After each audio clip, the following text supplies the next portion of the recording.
ba mama bandeko na pesidino mbote bipai biso bozuli bako ya kolanda biso.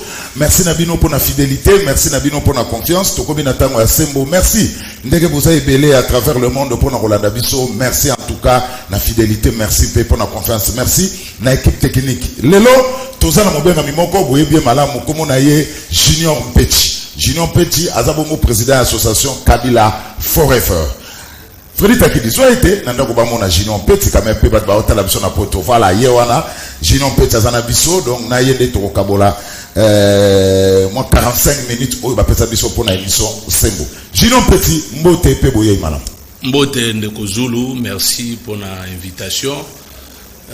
Il faut que boire que l'eau ba fleur pendant que vous en a bon moi. Il y a une idéologie à Kabila Forever donc on reconnaître Moutou. Les lots politiciens, nous sommes ça là vraiment sur lié. Oye pas de Zulu te c'est que nous bandi carrière te. Merci na nyozo ya mangai. Mbote na balandi nyoso. Na pesa mbote spécialement na autorité morale le Raïs Joseph Kabila Kabange leader intemporel. Donc na pesa mbote puis mbote na peuple congolais oyo a Rolanda biso partout ici ka bazwami. Voilà, alors mbote na yo pe bayoki na mbote. Alors dernièrement on a vu Kabila a présidé la réunion. Il y a comité exécutif bureau politique élargi. Il y a PPRD mais belé babaki Kabila abandonné la politique, c'est tout le monde Kabila Somaki tout le banini c'est un grand retour il y a Raïs sur le monde politique, sur la scène politique.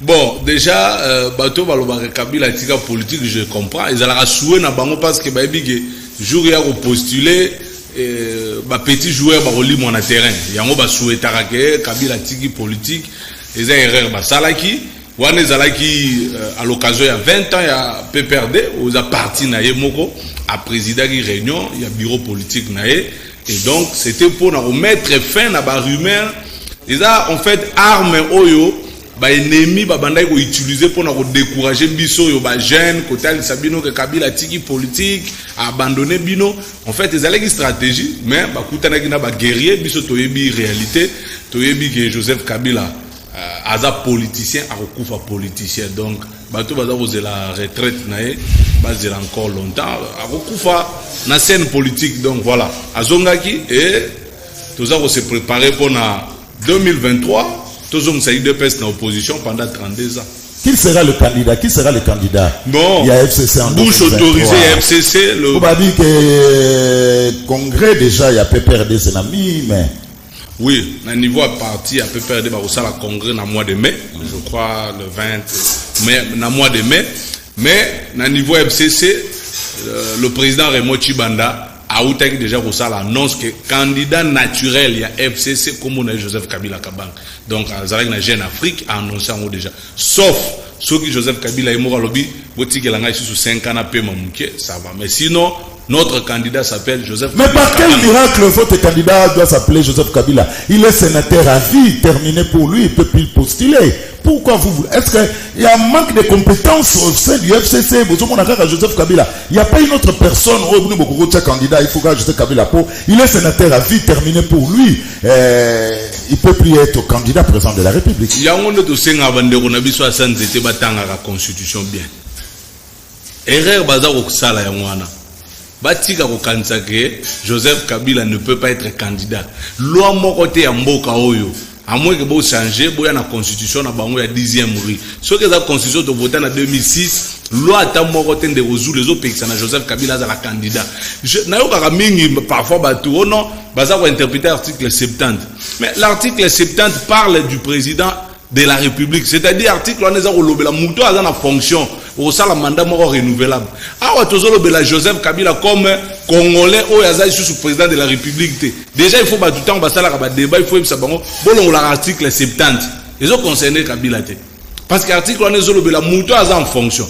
Maintenant, ce qui est logique, na bango théo karachu sous erreur, bamicha na moutou, sénateur à vie.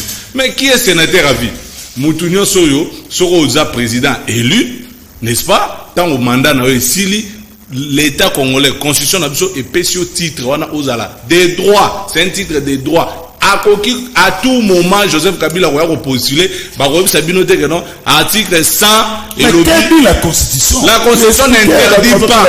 Voilà, peuple ayo kangai. Oui. Sénateur à vie et à titre honorifique. Bah ça Joseph Kabila. Et ça pour empêcher yete aya postuler comme candidat président de la République. C'est que la constitution n'interdit pas. Beaucoup c'est que autorisé. Donc constitution nulle part et lobby ancien chef de l'État au qui postuler.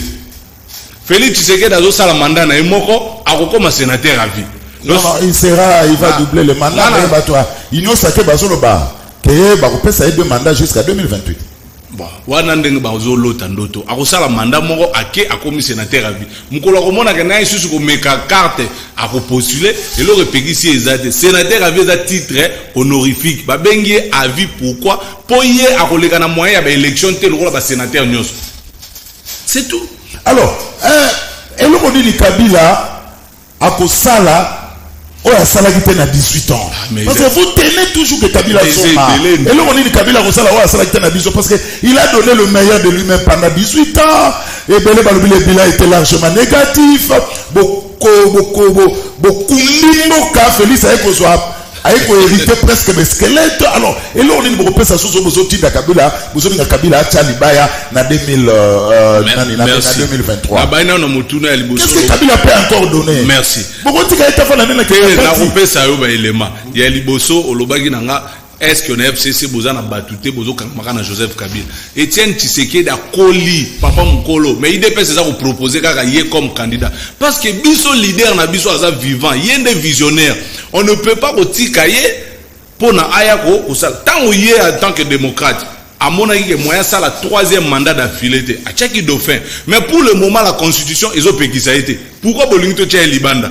Torozong Sakakaye pour peuple ndaza ko sengaye. Azonga. Peuple azonga ko sengaye. On a le nini wa ça na 18 ans. Voilà. A risqué ça la soki o bozo ka proposer. Et là on a ça na 18 ans. Merci Freddy Tagili. Tozo ngana na plateau. Tozo ngana na plateau. Tozo image après. Merci beaucoup. Oh ya sala kité Isaibele. Parce que biso na vision na biso Congo il faut ba TGV kota na Congo. Totika zela na biso ta bosala non ezala to ndeko Zulu. Congo ezala ki 100 mibeko ya mboka.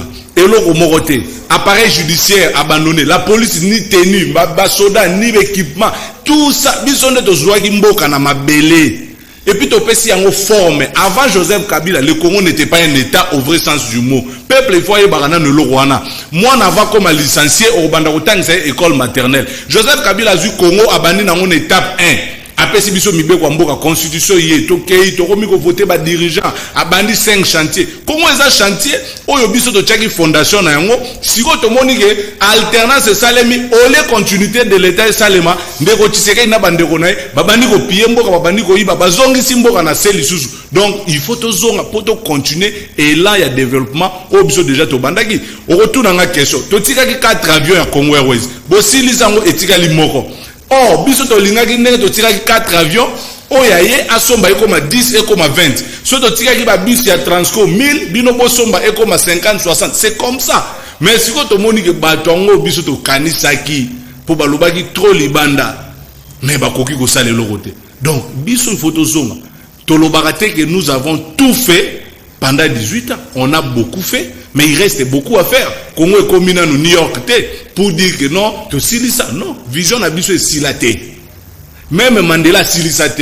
Mais Mandela salaki que accueilli parti na et présenté mutum susu baza ko continuer tilelo. Donc biso peut ko lo bater to salani. Donc pour la ville 18 ça dit muke faut ko batsa. Muke makasi. Ah, mais on a 32 ans la Mobutu. Non, on a la vision ko sala plus que 32 ans. Non. Mais alors, ça la raté. ANC na Afrique du Sud de sali combien d'années? On va voir. Nous en tant que politique, toza na vision de Rozou nazo biso vérité. Oui. Il y a qu'un seul politicien au hasard dans un catalogue ndenga za ko imaginer Congo ya lobo. Dans la Congo dans la Congo avec toutes les têtes pensantes concernant moi, il y a qu'un seul politicien ça je non, na biboy. Moi pas politicien msu baloba na kaka au toi de là que je m'y mette. Au moni de pes 37 ans maloba. Tant ba yebo so ba na projet de société de Rozulu entre nous. Au sali stage à 37 ans. Ba pesi au pouvoir à 3 ans. Ndoke obino ofingi Kabila tikili pa 200, yo lipe komi 500. Ozo mona te ko za pena buloji pena ki ndoke obango moko baloba. C'est pour dire que bazalaki na préparation te. Oh, on a biso ba politicien bele so vandi bango tune ndeko entre nous au commis président yebisa biso o banda wapi akobeta munoko. Mais Joseph Kabila nenga za na plan ayebi ke nenga na za botan to zonga eloko liboso to sala yango eloko boto sala na sukaka awa o to sala ka tengo to za na plan mobimba biso zamba na kinga kati za laboratoire oyo to za ko élaborer Congo ya lobby et puis na sina pesa o ba prophétie.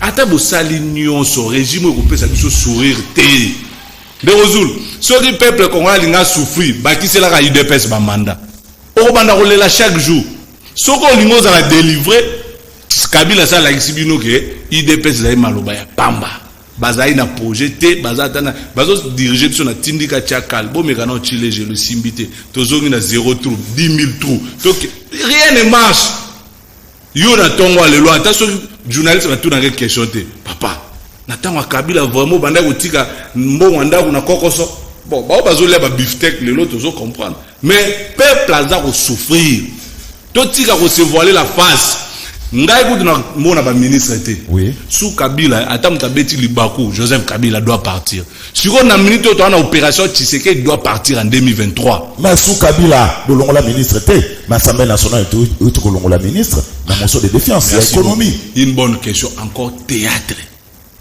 ndeko tu quel conseil des ministres bon adopter parce que bango baloba que notre zo ko isaye to liaki ba Thompson te na tala ka liga chaque jour ba communicateur ay UDPS balobi na biso Thompson ezotekama biso to bisi bango ezate bango balobi ezotekama siko boko ici ministre na raison que Thompson to liaki te au moins nous kutana nge kangi bango on le boko isa ministre le problème c'est la tête baba na Félix Tshisekedi na Sama Lukonde balongwa c'est le problème ce n'est pas le ministre bon ministre en longwe ça fait combien de temps na yebisa otokene 10 juin yebisa sori lipa ikokita ministre en longwe mususu yo wana kasi ya carburant et mataki est-ce ça justifié balongo lié le vrai ministre ngana ndima ba député sous ba koisi ministre ya makambo ram comment bino peuple mobimbezo lela makambo ya ram boko ici ministre était ba ke réunion na Fleuve Congo Hotel wana kabunda zana bango albi ministre wana bo simba été je comprends pourquoi ba député ba linga ko simba ministre parce que bango bazora $1000 à carburant chaque mois donc ata ba kati unité $5 $3 et ko sala e pas cité mais biso peuple to tchaka ba $1 na biso so ba kati biso ko so biso donc awa ko isa ministre za distraction ba kosi peuple eza quelques députés balingi ba mona ke mandat ezokene na suka il faut ba longwa ba luki siko moi action moko po bazwa succès ba yebi kende kozula ko remplacer ba on assemblée nationale siko to ko isa ministre to intimidé le vrai problème ici gouvernement na mobimba warrior azate il n'y a pas de warrior balobi ke FCC azo bloquer bango to pesika ka mukongo babandi moyibi ko sala biso extorsion ya mbongo depuis Congo ezala Congo même Mobutu les diables atika leur boto la mbongo na makasi tende kozulu peut-être biso tozo mona ngo unité c'est l'argent c'est la monnaie électronique donc au vandi boy na chomo no bakajo $5 yo mona unité na 500 unité ba somba ngo na valeur à $5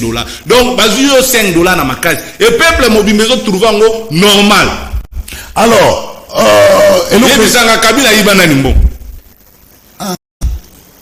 Mobutu ayiba nani mbongo na junior donc moi na Etienne Tshisekedi ndabandi ko sala biso extorsion ya mbongo ram ole ba ko sa ministre batiki alors elone zo la tsayoke Kabila sana on a succès peuple zo senga de rozulu ngala bisa kabino bolingi na bino ko sunga biso te yo za de rozulu kitaka na terrain jour msuso lobi Kabila zonga to azonga te récolter ba donner jour wana ba ko boya émission les gars bon image Freddy Dagi obi na changu kaka seconde to na le 15 tala bana changu bango moko parce que bana changu Kabila mona changu te siko tala changu plein ye wana Kabila zole o mkoni le mardi nani vendredi 15 avril auti pingakat auti azo yembela ye mokonza mboka yeyo Kabila zonga tchavole mpe na tchavole mpe donc c'est pour vous dire biso akomi na véhicule mulayo o wana te o Holanda nde ye na kati ya rouge Joseph Kabila ewana peuple bango moko balobi papa bakosaka biso tozonga tant de sabino Kabila akona véhicule mulayo yewana Kabila comme na biso ba démonstration yewana elongo ba moto ekomi ba biloko Et puis, tu as préparé tout ça, la meeting populaire. Oh, ça, l'image montée, ah, ndeko, yo, moi, yo. Les raïs. Au peuple congolais, mobimba lingier. Hein? Ndeko Zulu, moutoko, ça, yote. Au monde, le kuta. Oh, balobaka, Kabila, ceci, Kabila, boy. Oh, mais l'on idée, c'est utiliser un rapport dans le cas Kabila. Bah, il dit que Bissona, ba Rwandais, sur le biga, moutoisa Rwandais. Sensibilité moko ezalaka na tolinga ba Rwandais te. Laboratoire Etienne Tshisekedi da bito bamba mona mobalo gaza Rwandais. Mais lukuta na bango emonani lelo. Bango bakendaka Rwanda kaka maza frère ya président de la République, n'est-ce pas? Est-ce ba ko filmer les biso village à Joseph Kabila na Rwanda te. Parce que ba ko saka trop. Lelo peuple mobimba et puis situation za ko mona ndeko Zulu. Joseph Kabila surtout tient na martyr et ko bukana. A robeta plein ko le match à Léopard. Donc, tout ça, va douter. Et puis, bisous en 2023, Kabila a sa campagne. Beaucoup de monde a démonstration. Avant, na zamba na kingakati. Bisous. Net au sein les campagnes. Il suffit qu'un peuple ait un numéro, numéro 2. C'est fini. Kabila a souhaité la constitution et boy maramone. Constitution et boy. De Rosulu. Bande on a biso batanga. Constitution on attend toza ko élaborer en bango bazo sala ba teka ba mapa na poto ba msusu bazo sala ba cop na batanga kate. Joseph Kabila a un article monté au Kangaya postulé. Si vous avez un lobby de Rosou, total en anamis. Kabila n'est pas populaire. Kabila Salamabe. Bozo banga postulé pourquoi? Yo yebi que joueur au Azana adversaire à l'Embele. Mais ndimat. Alors, Junior Forever, n'a pas appelé, n'a pas téléspectateur que c'est Malelo Toambi, Junior Petit, président de l'association Kabila Forever. Il est kabiliste plus que Kabila lui-même. Voilà, c'est la démocratie. C'est ça, nous avons beaucoup de tendances politiques de Boyebisembo et Ambaka, Mouta INC, Mouta MLC, Mouta PPRD, Mouta IDPS, Mouta FDC, Mouta CDR, Palou, parti politique, non seulement, tendance politique. Alors, Junior, l'actualité, c'est aussi la plénière. Hier, à niveau de l'Assemblée nationale, on devait normalement débattre la loi, proposition de la loi électorale, mais coup de théâtre, les députés du FCC ont claqué la porte, mais Mbosa Lobi, débat et Koussali Makaka, Nakata Assemblée nationale, en renvoyant au point mercredi prochain, le temps, il y a pour se concerter dans le groupe parlementaire, surtout, il faut loi électorale, parce qu'en 2023, on aura des élections, pas de négociations, à souligner Mboso, tout va se jouer dans le débat dans la plénière et l'Assemblée nationale. Alors, suivant tout le monde, il y a une à Freddy Takidi, Nzekouye, au président, il y a un groupe parlementaire à PPR des temps, Bimaki, député FCC, Nzekouye Alobaki Boy. Freddy Takidi. Déclaration des députés nationaux, membres du FCC, sur le processus électoral à RDC. Nous, députés nationaux, membres du Front commun pour le Congo, FCC en sigle, tirons une fois de plus la sonnette d'alarme sur les dérives dictatoriales orchestrées par le président de l'Assemblée nationale pour le compte de l'Union sacrée pour la nation, famille politique du président de la République. C'est avec étonnement que nous avons reçu mardi 12 avril 2022, tard dans la soirée, le message de convocation d'une plénière pour ce jeudi 14 avril 2022 afin d'examiner la proposition de loi modifiant la loi électorale et cela sans aucun consensus et été préalablement dégagé entre les forces politiques et sociales. Rappelons ici que la loi portant organisation et fonctionnement de la CENI et la loi électorale en cours ont fait l'objet d'un consensus entre 2011 et 2018.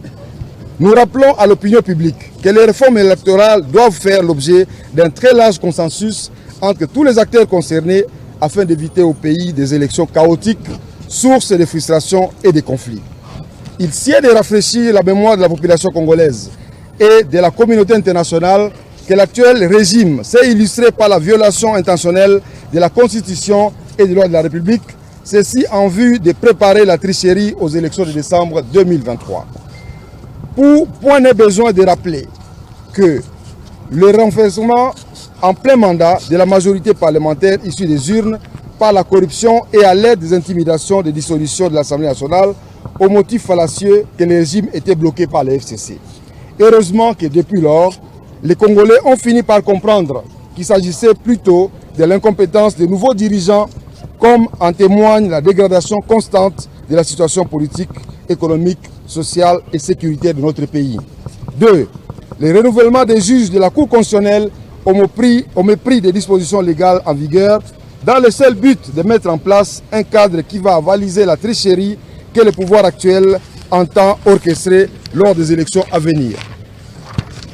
La mise en place d'une plénière et d'un bureau de la CENI sans représentant de l'opposition politique, comme le veut la loi organique portant organisation et fonctionnement de cette institution d'appui à la démocratie, l'objectif étant de mettre en place une équipe chargée d'organiser la dite tricherie au regard du bilan médiocre du régime en place.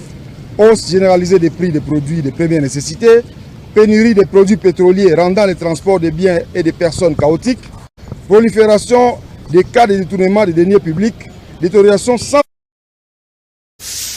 Voilà, honorable Nzekou est président du groupe parlementaire PPRD, PPRD est allié dans le niveau de l'Assemblée nationale. Alors, la politique à chaise vide n'a jamais payé. Non, ndeko Zulu. Biso ça la politique est à chaise vide.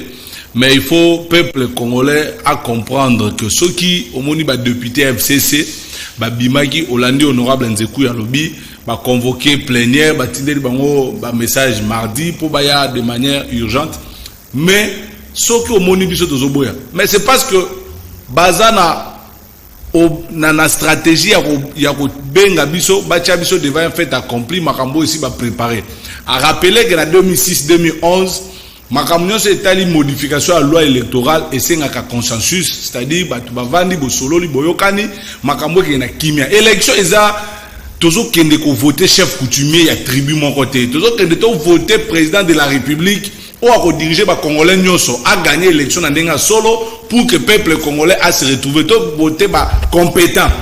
Alors bango bazo ça la politique na bango ko mema biso mbangu na makambo ndenge bazo boutique ya mabe pour que ba tricher l'élection parce que ndenge ezana bato msusu déjà ebige no mwasi nanga ko bima député vice-présidente c'est-à-dire bana ba simi o elandani donc nièce nanga ko bima. Alors balingi ba mema biso na rapidité moko boy non.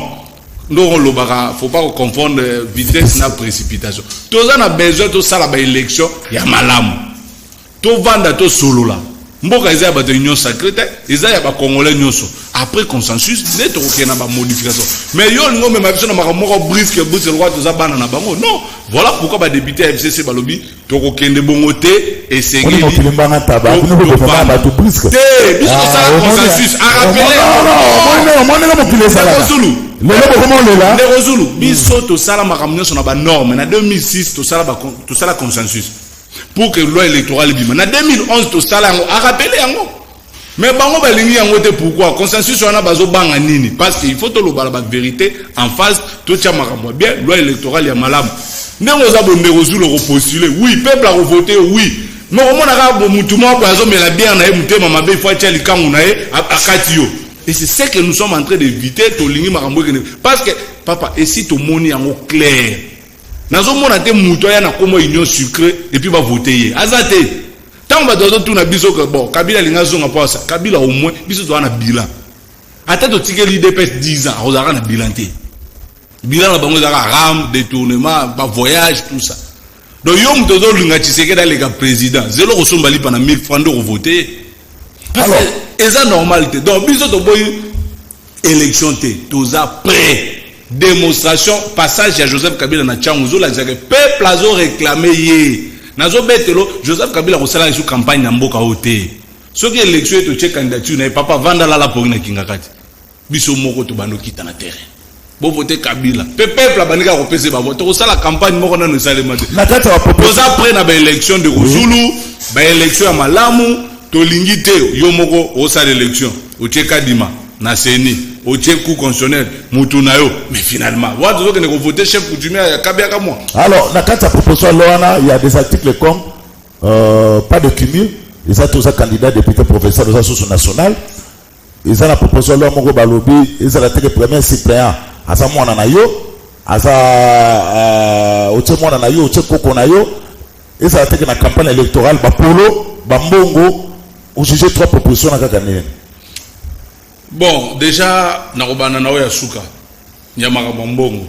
Moi, et aussi, en dehors même, il y a loi, il faut peuple congolais avoir conscience. Il ne faut pas qu'on vote Moutou parce qu'il y a payé pour l'autre 5 000 francs. même si eza passe au régime etcheli biso ndima lala nzala sala choix ya bien pour que lobby député na wana a ça la loi moko na intérêt ya peuple. Ça c'est d'abord la première des choses. Jeunesse surtout. Au moment ba jeune tata moko aye na iraka boyebi ta uti wapi mais boyebi vient na bino mo quartier za maele atanga za na ba idée mais tellement mutu msusa ya proposer bino ba 2000 5000 absali si tournoi football bo voter non bilo wana il faut ici mais ngana osenga pe ba député na niveau à la colonne de présidence de la République ba exigera au moins na rosepela mutu za la polygame te et puis za ta na diplôme ya gradué. Somme tenga za la candidat. Mais la era Kabila ba ça les gars ngote. Ngana pesi proposition. Tu proposes proposition ka siko. Pourquoi proposer proposition na era Kabila? Kabila est ça la proposition na candidat za na diplôme à gradué. Mais Kabila est ça. Mais pas raison. Faut que ngana bandi proposition. Yo lo bi Kabila façon non. On lo bi Kabila façon non. Mais ton sein un peu diplôme à gradué. Bon mais ça licencié un master na leadership et sciences politiques na université de Johannesburg au bêti internet. Ah pas correspondance. Au bêti oui bêta kakate internet diplôme et master donc bientôt docteur et puis azal roi docteur Etienne azal docteur il y a à défendre thèse Kabila zo zo pena thèse à défendre zo comme docteur pour battre ba ko sabino papa Etienne atiko za docteur est-ce que tu vas bien moi il n'a jamais défendu sa thèse n'a pas ces informations les docteurs il y a honoris causa va payer ça titre honorifique. Mais il a étudié à l'université. Oui, étudié, oui, mais il n'est pas docteur. Et là, le roi appelle Barbara Kanamba, paye ça docteur, titre honorifique. Qui m'a tapé à Zouan honoris causa. N'est pas fait au Zouan na Israël. Oh, c'est quoi la raïs à Kana? Oui, il y a un master et vendu la poche. Calamité, docteur. À défendre des thèses. Au moins, est-ce qu'on peut faire confiance à ma PPRD, la bino? De soit peuplé, n'a pas qu'à député, n'a pas qu'à député, n'a pas loi, n'a pas ça, n'a pas mon mécanisme. Président de la République, ce que nous avons président de la République, a la polygame. Mais yo, ça député, n'a pas si mécanisme. Mais vous n'avez pas ça, ce va pas y avoir problème. Peut-être qu'on a député, on a initié le loi. Alors, il serait mieux de chercher notre candidat. Il y a beaucoup de têtes dans le Bagango. Il faut FCC. Il faut laisser Kabila calme. Il y a des Sibino à Zarolemba. Moutaza a 50 ans. Oh, nous autres, on a cassé. Il y a 50 ans retraite à Tabino. Pas de mesure comme ça. C'est toi qui es candidat à maman Olive. Na lobby, Batu Bazo Banga, ni. Candidat élection. Candidat élection, ça l'est en 2023. Ndebo Romona, Ndebo. Qui est candidat à maman Olive. Na lobby boy. Candidat na Bisso, FCC, Kombo Nae, Joseph Kabila, Kabang. Raymond Chibanda, président. Il y a FCC, président cellule de crise, Moutalobi, officiellement. Sauf, ce que Joseph Kabila a lembi, Moukena, P. Manan, Neto Baluka, Nasima, Torotala. Ce que vous savez, Maman Olive. Problème, c'est Botika Ndeko Banga, token élection Malamu. Awa, il y a question à ma ponami bien. Bino Molobi que Toboma Congo. Bon, ça là, non? Tala, Torobi, c'est la banque vraie campagne. Obi, dans la vidéo, mon routine, le président Félix Alobi, peuple congolais a zobate. Après ça, ici sous 5 ans, na muto yo a nyoko lié. Ah, peuple siko yo ta la situation na yo depuis 2019 ti 2023. Pour Fatia Lobagi, toza bazo bate, toyebi déjà nani to voter. IDPS mo bimbali banda. Union sacrée mo bimbali banda de Rozula continue assemblée, Joseph Kabila président de la République, ba kabiliste ya solo biso tozui gestion ya mboka. Parce que bato bazaki na Kabila bazaki ba mobutiste, bato mo mbodong ba yika kapona ko. Bozo gestion mboka, bozo msatso ba détournement, des rapports mo ya IGF Otobima, il y a 6 ministres na tamu na bino qui ont vendu la moitié à forêt à la République démocratique du Congo. Allez, on est besoin de pouvoir na biloko. Sugo UGF appelle si à 6 ministres biso oya Nicolas zo mo ande ba comme ba patron te. Ba Pietro lobby moins de une année na pouvoir ba comme ba millionnaire. Ya zo mo na ngote. Aya zo mo na te. Yo zo mo na nde ba doit changer te. Donc ça va ba tout ba lokoti diamant. Donc ba tu ya lobby a lobby na biso. C'est bien ya koloba ba ministre akala. Bon ya sikoyo. Oh, Moutupena Toyeba Yeno, il y a salaté na vie, na poste à Liboso, secrétaire général, il y a parti. Mais comment on a immeuble? On a IGF à Zomonate. Yo normalement il faut pas tourner yo salarié députation ministre yo zo comme millionnaire ndengeni ba tourner bango te ndeko Zulu. Allez, comment interprétez-vous maloba ya Mama Dominique Moulongo, député national et Ensemble pour la République? Walo baki makambo yake ba ndeko na bisaka sai bazokota mingi na Katanga. Elle prône le tribalisme. Bon, je ne pense pas. Ce que population eza en dehors ba Katanga d'origine, balu ba Kassayen baza mingi na Katanga. Je ne pense pas qu'il y ait tribalisme. Mais une chose est vraie de Zulu, na landa qui peut batumi bazo sala débat wana. Oyebi netingane na zabu na lia kanyoka te. Eza na biloko mususu na pekisi pende Zulu aliate. Mais peut-être que na kokoka ko mona te ndenge mutu wana n'est-ce pas? Ala ko consommer ngo na place publique. Na sens moko bongo. Et faut pas batu ba bimisaka toujours ko moi vidéo mutu ko kata muke ko lobela ngo. Ngana landaki mama wana quand même un peu moins bien. Alobaki boy. Alobi biso to koli na to kola na ba nyau ba mbwa na biso na ndenge ke no ba nimo domestique. Mais comment est-ce que mutu azo égorger na misu na yo, toza sensible na ngo. Ils ont dérangé biso. Mais à Pékin, si bango balia nyamao, bango ba moni qui bien, elle n'a pas interdit. Et puis il faut pas battre ba yo que la soni. Ceux qui tolingi, au moins dans cadre d'électeur, bolongo la makambu ya province d'origine, secteur, non. Déjà, toza d'abord biso tout ensemble à Mounene c'est le Congo. Mais il y a des sous-ensembles. Ndeko Zulu aza peut-être Mouyandi, Ndeko Pecha aza peut-être Moutu ya Sankuru. Ça c'est normal. Donc ce Moutu yo na Sankuru na Rolbanine, bienvenue chez moi, non? Bien que ça na kati ya Congo, mais je na remémore pas na biso na Lomela. N'est-ce pas? Est-ce que vous comprenez le terme ndenge tozo lobela? Et le langage na biso courant, il y a ko faire voir que non, na ye na Congo central, eza ya biso, eza mabela Congo, mais ba autochtone bazali na landaka matadi kibala, alobaka mo Kisasa eza ya bateke na ba umbu non? Ça veut dire quoi? Est-ce benga na biso? Mais atali saka ke Kinshasa eza na nous ba centre na ye. Biso tout c'est vrai Congo eza biso mais ba teke na ba umbu ne ba kolo Kinshasa pour preuve yo mona raté gouverneur à Kinshasa azalaka mutabandu mito ba Congo siko biso ba ya Sankuru na Kolobani Kinshasa eza ngate vous comprenez donc c'est pour se dire que alobaki na sens moko te bon la sensibilité ba tu balinga ko kate. Est-ce qu'un jour to ko mona pe bomengo ya Congo? Oui, si d'après ça on na ba date. Après 2023, 2055, nous avons appelé sous vision politique de Joseph Kabila. Et bon, on a 18 ans, tout le monde a monté à Kakandé. Yogana Ipso, na bandeli. Au moins 18 ans, ils ont le rôle à Jésus, à yatiguer le biso évangile, à préparer Paul, à préparer les disciples, bon bandaroté à Siko. En plein christianisme, ils ont na kala, na lelo ils ont moroté. C'est ça le travail. Joseph Kabila est dans le pouvoir mboka ils ont existé loi ils ont mbutu ba politicien ba gouvernement ba ministère bozo louer pas tout il fallait une fondation normalement Félix Tshisekedi a dû passe en or a dû passer avec beaucoup tamboka non de Zulu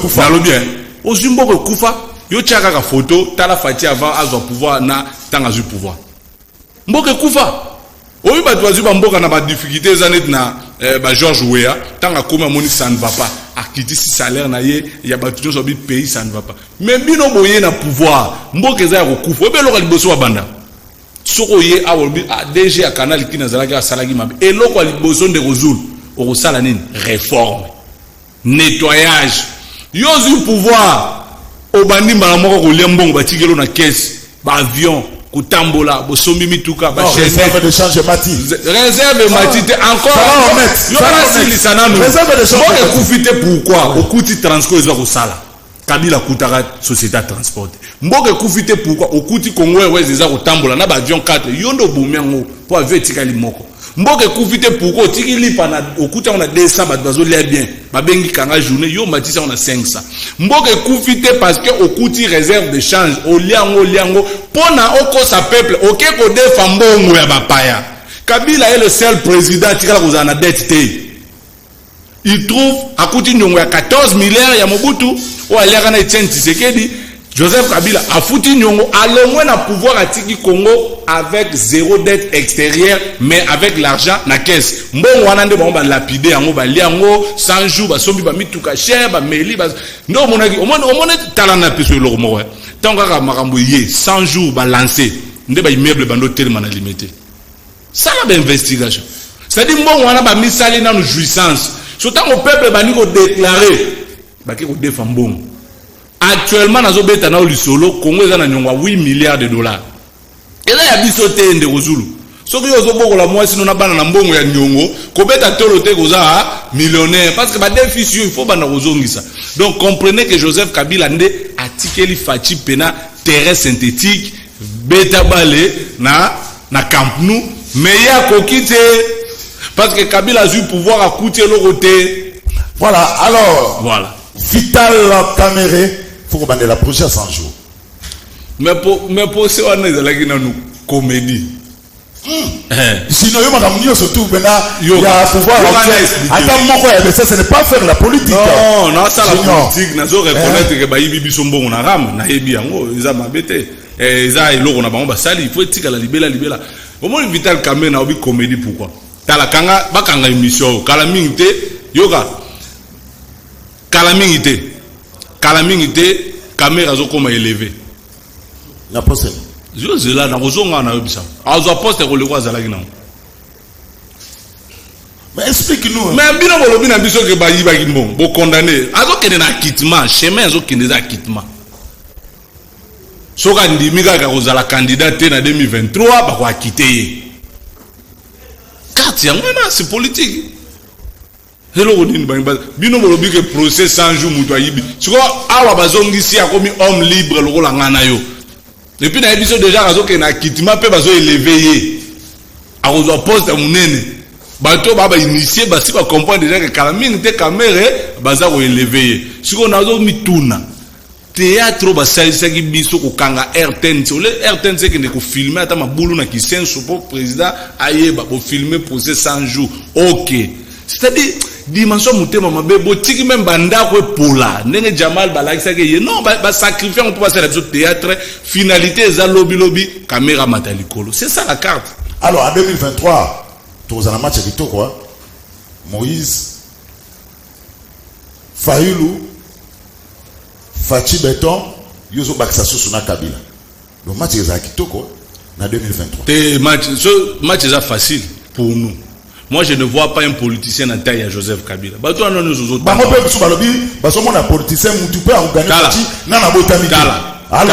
de l'autre côté, on dit aussi Moïse c'est le prochain. De l'autre côté, on dit que Martin Fayulu a joué à Makas.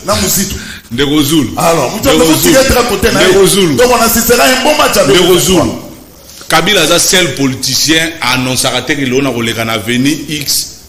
Mais attention, il y a aussi des curieux. Yo kaka si ba curieux wana. Toujours c'est un peu bateau yo cité. Ba yana numbo ba tambola sans que ba annoncer bango total ba curieux non. Bino soki bozo zonga ba uti poto il faut ba banderole mata. Mais Kabila yazo tambola sans ko annoncer. Ba curieux wana balandaka ba tumsulte pourquoi? C'est ça le problème. Kabila est né leader, babota makamu konzi muta ko forcer en ngote ndeko zulu bato bana misu 4 ba yebi ke makamu na lobaka eza makamu ya tala au moins Joseph Kabila est créateur ba wana baba créature na ye mutu moko ta ko kiko s'opposer na Kabila abeta Etienne Tshisekedi na 2011 non tika biloko wana babi na 2006 c'était Bemba président 2011 c'était papa Etienne Tshisekedi 2018 kasinani alors voilà il y a c'est-à-dire quoi 2018 peut battre Fayulu balobaka Fayulu est président élu vous comprenez c'est pour dire quoi mutu soki ba beti akoi akozwaka raison Etienne Tshisekedi obi mpona na la iso ke Kabila a beta e kao tambola na Congo ba koyebisa o UDPS boyebi yango na 10e rue. C'est le parti le parti le mieux se planter. Non, jamais de Rozulu. Je peux mettre ma main à couper. Chez moi, à l'homme, il n'y a pas le drapeau de l'UDPS. Benga bango tuna bango siège na bango l'homme les awa. Ce va lobby en na tiki. Siège na bango na l'homme là. Baza na siège te. Peut perdre partout, je dis bien partout. Attends la fin fond na village natal na bino drapeau peut perdre des années.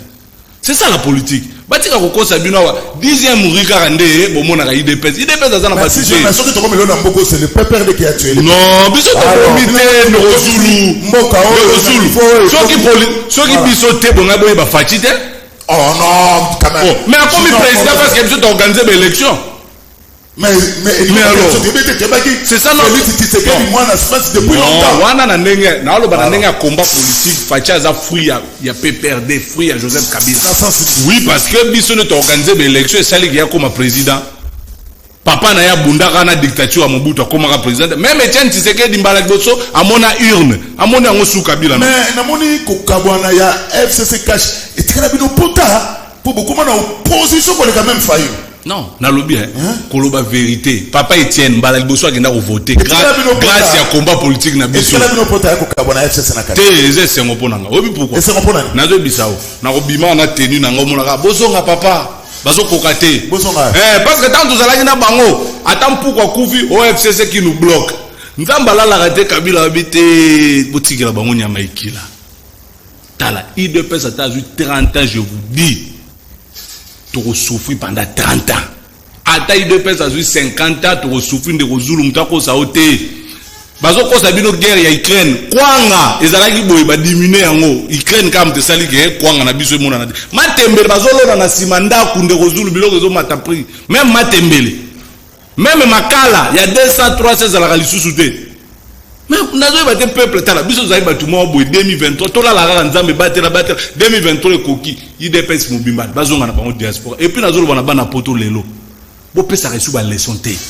Diaspora yokisi Congo soni depuis que le Congo est Congo pouvoir à diaspora et yibibi sombongo aram souffrance na souffrance donc bana poto ba sunelo ko lobate parce que bango bando chama kelele biso bana poto diaspora vous êtes au pouvoir et bango tango bazo mbongo ba tonga ndako na bakwa na biso na babandal te na Paris na Bruxelles na Londres na Espagne partout donc bango ba la roi la mission de service moi sina bana na poto bazui bazoke donc bozonga na bino nzamba pamboli bino bozu quand même pouvoir bokende boteka isuma pate bosa isuba kayute ekoki botika biso ba nationaliste descendant ya Kimbangu Kimpamvita musée tozozonga na pouvoir l'IDPS va faire 32 ans à l'opposition kangelo na webisa Gino Forefer c'est-à-dire ya kalaté to bandelo pesa bango 32 ans ya sika na opposition kanga ka eloko na biso de rezo natikali na 3 minutes na peso yango pour na conclusion pour ça la conclusion est émission. Ah merci beaucoup. Ya liboso na koloba na peuple congolais. Il est grand temps. Pendant 37 ans, mobali ya kosio ke ngana ko sombelo ba bijou. Ngana ko sombelo boye. Ngana ko salelo boye. Mukolango ekokaka te. Nzamba pambolie akomi na mbongo abwa kisio are kozwa mwasi mususu. Mbongo akomi komelaka masanga libanda yo mwasi anda kwa tikio.